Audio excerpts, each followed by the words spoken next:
Hello, everyone. We're going to be talking about essay maps in this brief video. And first of all, I apologize about using a PowerPoint presentation. I think this is going to go by fairly quickly and will be a little easier using PowerPoint. So, essay maps, what are they? It is an extension of your thesis. Sometimes it's the sentence after your thesis. Sometimes it's in the same sentence as your thesis. And what does it do? Well, it's like the name implies, an essay map. Maps help us go from point to point and show us the route that we might take. Same thing with an essay map.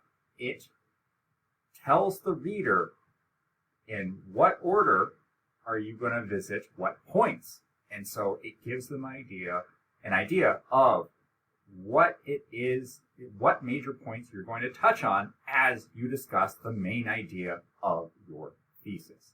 We'll be talking about this, or we'll be looking at some examples in just a little bit.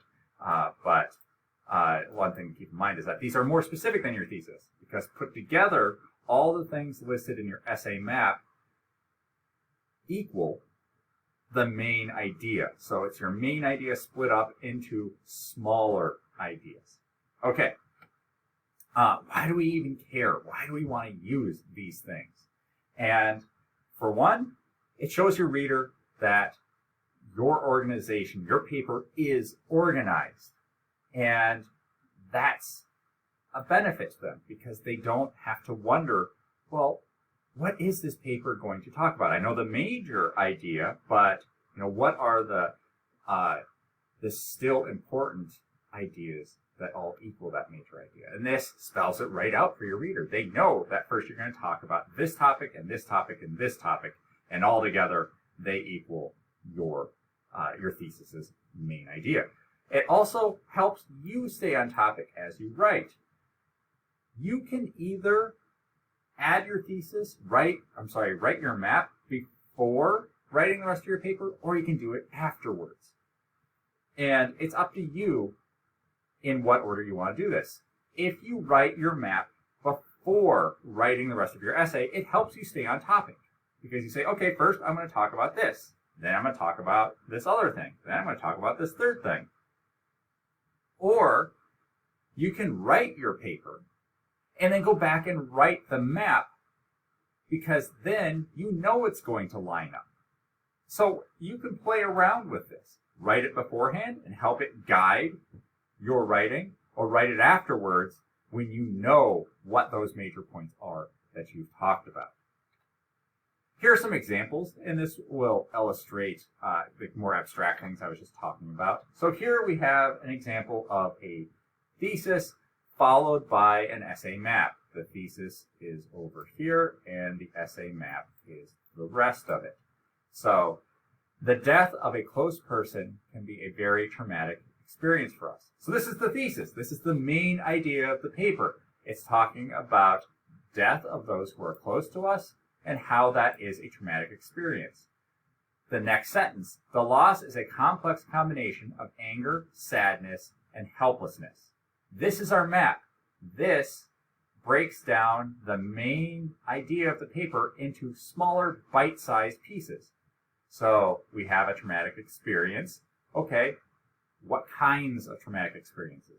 And this goes on to detail. It's a combination of anger, sadness, and helplessness. So we know that the paper is going to touch on these topics as it explores trauma because of someone passing. Okay, so this is an example of the thesis followed by another sentence, which is the map. Here we have another example.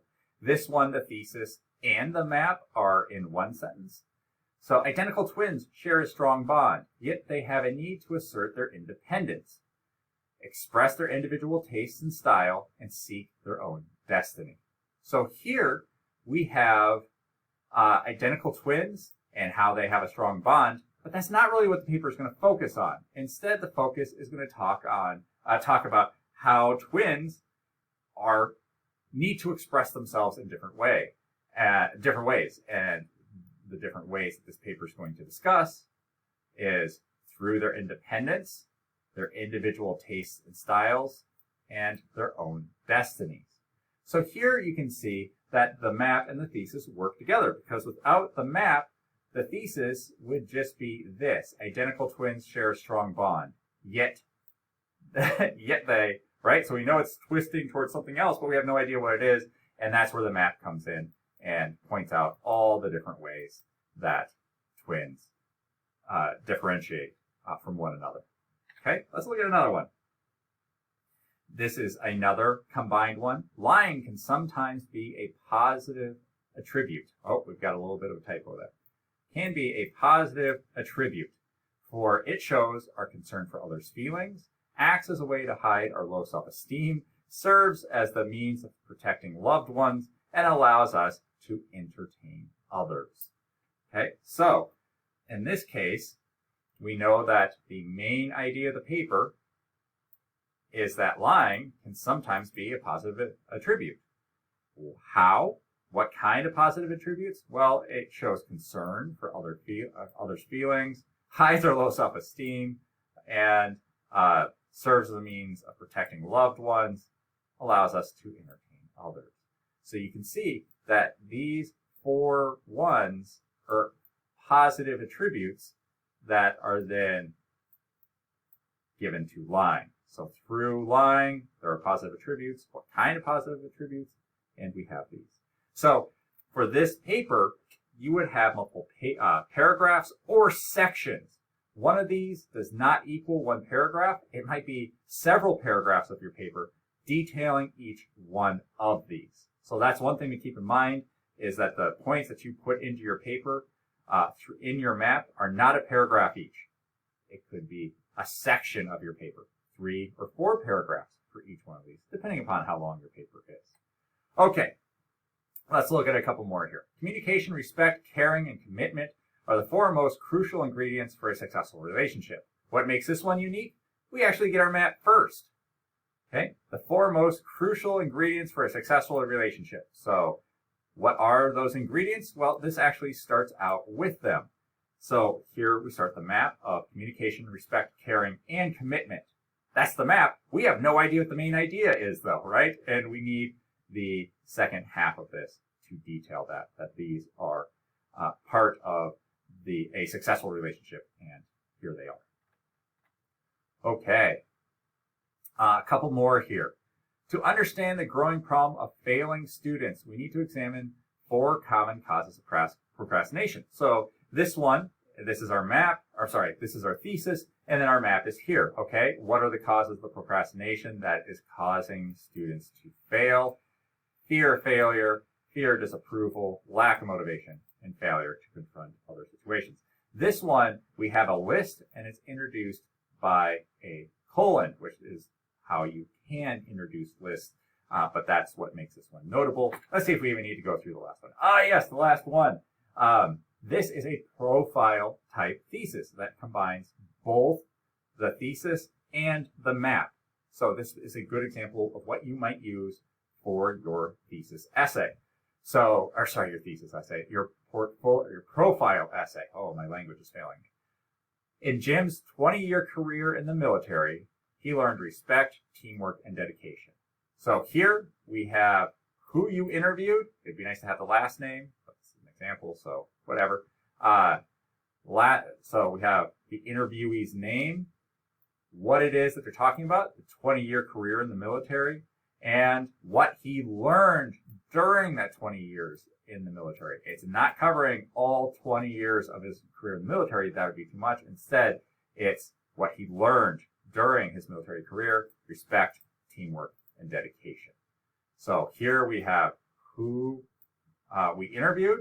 We have the part of their life that we're going to be talking about, which is what they learned during their military career. And then we have the map. We're going to talk about how they learned about respect, how they learned about teamwork, and how they learned about dedication. So hopefully this gives you an idea of how we can use maps to make our thesis statements more precise, or make our introductions more precise, because it gives the reader more information. It's not just the big idea, but it's some smaller ideas that the paper is going to visit. One last thing to note is that the order that these are in are important. We're going to talk about respect first, teamwork second, and dedication third. If you talk about dedication first, then just put dedication first.